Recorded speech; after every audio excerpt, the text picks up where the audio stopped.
नमस्कार। उत्तर प्रदेश की राजनीति में एक बार फिर से ऐसा लगता है कि जो लावा है वो उबलता हुआ दिखाई पड़ रहा है, क्योंकि मायावती बहन जी ने एक बड़ा ऐलान कर दिया है, बड़ा फैसला कर दिया है। क्योंकि अभी चुनाव के लिए 2027 का समय है, लेकिन मायावती जी अभी से अपने आप को एक्टिव रखे हुए हैं, पार्टी को एक्टिव रखे हुए हैं। और जिस तरह से लगातार ऐलान किया जा रहा है, लगातार बयानबाजी की जा रही है, इस दफा बहुजन समाज पार्टी उत्तर प्रदेश में एक बार फिर अपनी सरकार बनाएगी। तो अब तक सिर्फ बयानों पे ये बात हो रही थी, तमाम तरह के जो बयानबाजियां हो रही थी, लेकिन अब बहन जी ने, मायावती जी ने एक बड़ा ऐलान करते हुए ये बता दिया है कि वो उत्तर प्रदेश चुनाव को लेकर बेहद सतर्क हैं और लगातार जमीनी स्तर पर काम करने को तैयार हैं। दरअसल आपको बता दें, पश्चिम उत्तर प्रदेश में मायावती जी ने एक बड़ा ऐलान यहां पर कर दिया है। उन्होंने अमरोहा जिले की हसनपुर सीट पर एक ऐलान करते हुए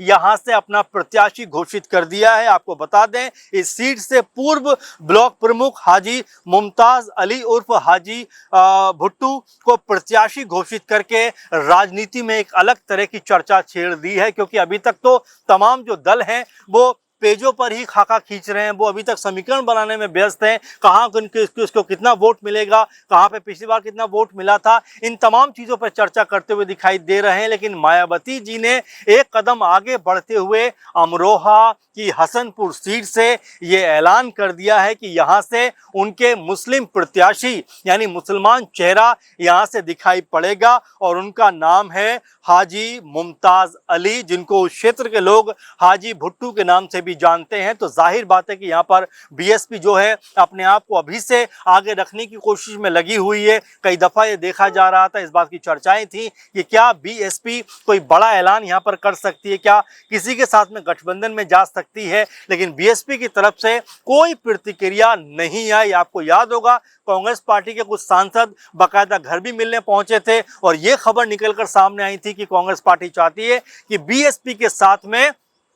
गठबंधन किया जाए। लेकिन बहन जी ने या उनकी पार्टी ने कोई भी इसके ऊपर प्रतिक्रिया नहीं दी। इसी बात को लेकर ओपी राजभर, जो सुभाष सपा के अध्यक्ष भी हैं, योगी सरकार में मंत्री भी हैं, वो भी ये बात कहते हुए नजर आए थे कि अगर बहन जी जो है कांग्रेस पार्टी के साथ में गठबंधन कर लें तो उनकी ताकत जो है मजबूत होती हुई दिखाई पड़ेगी। अब इसके बाद आप देखेंगे कि असदुद्दीन ओवैसी जो एआईएम के अध्यक्ष भी हैं, उत्तर प्रदेश पहुंचते हैं और उनके पहुंचने से पहले जो प्रदेश के अध्यक्ष हैं शौकत अली, वो ये बात कहते हुए नजर आते हैं कि अगर बहन जी चाहें तो हमारे बीच में गठबंधन हो सकता है। इस तरह का ऑफर देते हुए दिखाई पड़े। तो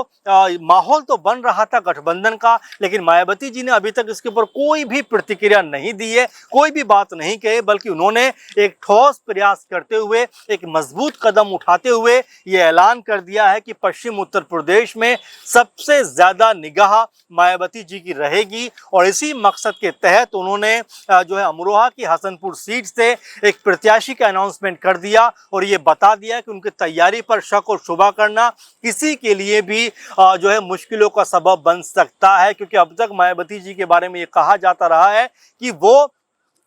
मजबूत तरीके से उत्तर प्रदेश में चुनाव नहीं लड़ रही हैं। 2007 में सोशल इंजीनियरिंग का एक बेहतरीन नमूना पेश करते हुए मायावती जी ने चुनाव जिस तरह जीता था, 5 साल तक यानी 2012 तक मुख्यमंत्री रही और मजबूत तरीके से उत्तर प्रदेश में शासन व्यवस्था को चलाया। लेकिन 2012 के बाद से हम देख रहे हैं कि बीएसपी की हार हो जाती है, अखिलेश यादव मुख्यमंत्री बन जाते हैं, 17 में फिर अखिलेश यादव की हार हो जाती है और उसके बाद बैक टू बैक 2 बार योगी सीएम के पद पर योगी आदित्यनाथ बैठते हैं और अभी भी मजबूती के साथ वो बैठे हुए हैं। लेकिन यहाँ पे एक बड़ा फैसला करते हुए मायावती जी ने, जिस तरह से बीते दिनों मीटिंग भी करते हुए नजर आई थी, अपने तमाम जो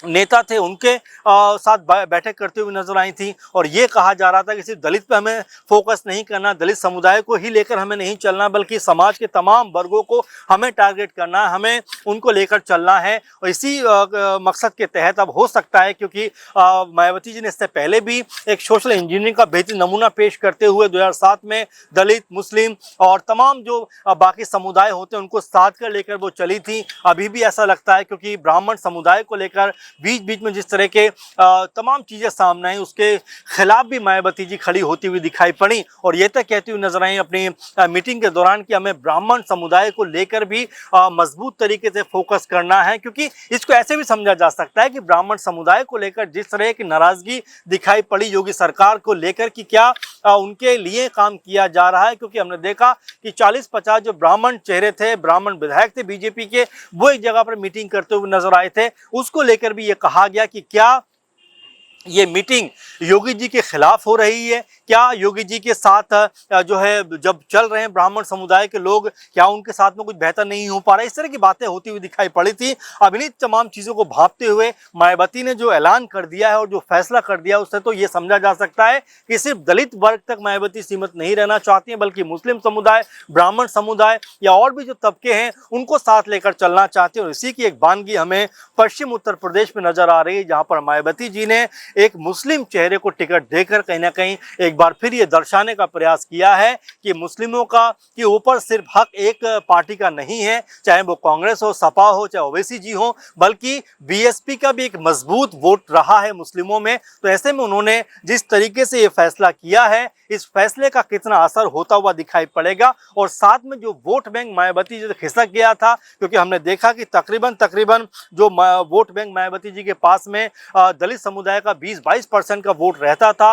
मुस्लिम समुदाय का वोट रहता था, वो वोट खिसक कर अब 2024 के लोकसभा चुनाव में देखें तो 8 से 10% रह गया था। अब ऐसे में जिस तरह से मायावती ने एक बार फिर पार्टी को मजबूत करने का फैसला किया है, आकाश आनंद को लगातार बड़ी जिम्मेदारियां सौंपी जा रही हैं और यहाँ पर अब पार्टी के जो प्रत्याशी हैं उनको भी शॉर्टलिस्ट किया जा रहा है। तो ये मायावती जी का कदम जो है बहुत बड़ा कदम कहा जा सकता है उत्तर प्रदेश के लिहाज से, क्योंकि 2027 को लेकर अभी बाकी दल जो है वो रणनीतियां बनाते हुए नजर आते हैं, लेकिन मायावती जी ने यहाँ पर अपना जो है मजबूत कदम बढ़ा दिया है और ये भी बता दिया है कि वो समाज के तमाम तबकों को साथ लेकर चलना चाहती हैं। इसी मकसद के तहत आपको बता दें कि यहाँ मायावती जी ने हाजी मुमताज़ अली को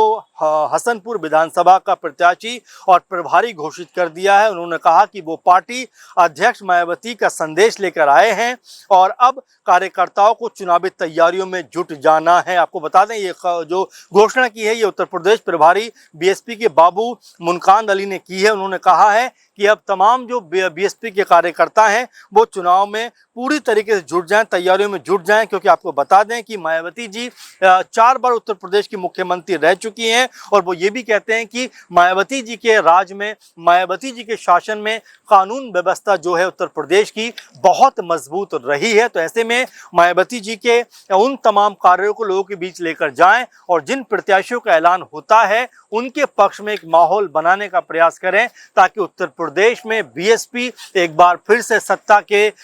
कह सकते हैं कि सत्ता के ऊपर काबिज होती हुई दिखाई पड़े। अब ऐसे में जब मायावती जी ने अपना प्रत्याशी अनाउंस कर दिया है तो बाकी जो दल हैं, जिसमें कांग्रेस पार्टी है, सपा है, बीजेपी है और भी तमाम जो दल हैं, क्या वो भी अब एक एक करके यहाँ पर अपने प्रत्याशियों का ऐलान करते हुए दिखाई पड़े हैं? क्योंकि 2027 में चुनाव की बातें तो कही जा रही हैं, लेकिन ये भी कहा जा रहा है कि जनवरी फरवरी मार्च के आसपास जो है वो जनगणना हो सकती है। तो हो सकता है इस मद्देनज़र कहीं नवंबर दिसंबर में चुनाव ना हो जाए। अब इसको देखते हुए भी मायावती जी ने हो सकता है ये फैसला किया हो कि अभी से जब अपने प्रत्याशियों की लिस्ट फाइनल करके बैठेंगे, वो ऐलान करते हुए नजर आएंगे, तो कहीं ना कहीं क्षेत्र में उनके लिए एक माहौल बनता हुआ दिखाई पड़ेगा। अब इन तमाम रणनीतियों को लेकर मायावती जी का क्या रोल रहने वाला है आने वाले दिनों में, अभी एक सीट पर उन्होंने घोषित किया है, क्या कुछ दिनों के बाद कुछ और सीटों पर भी अनाउंसमेंट होते हुए दिखाई पड़ेंगे? और जैसा हमने बताया कि क्या कोई गठबंधन की संभावना भी यहाँ पर बनती हुई दिखाई पड़ेगी, क्योंकि ओवैसी जी कह चुके हैं कि 200 सीटों पर वो यूपी में चुनाव लड़ना चाहते हैं। तो क्या उनके साथ भी कोई गठबंधन की संभावना बन सकती है? इन तमाम चीजों पर निगाहें बनी रहें, क्योंकि उत्तर प्रदेश में लगातार राजनीतिक माहौल जो है वो अब गर्माता हुआ दिखाई पड़ता है। बहन जी यानी मायावती जी ने जिस तरह का ऐलान यहाँ पर किया है, उसके बाद अब उत्तर प्रदेश में राजनीतिक माहौल किस तरफ और कैसा बनता हुआ दिखाई पड़ेगा, इस पर लगातार हम अपडेट आपको देते रहेंगे। फिलहाल के प्रोग्राम में बस इतना ही। आप लगातार कमेंट करिए और बताइए और अपने सुझाव भी हमें जरूर दीजिए। इस प्रोग्राम में इतना ही। नमस्कार।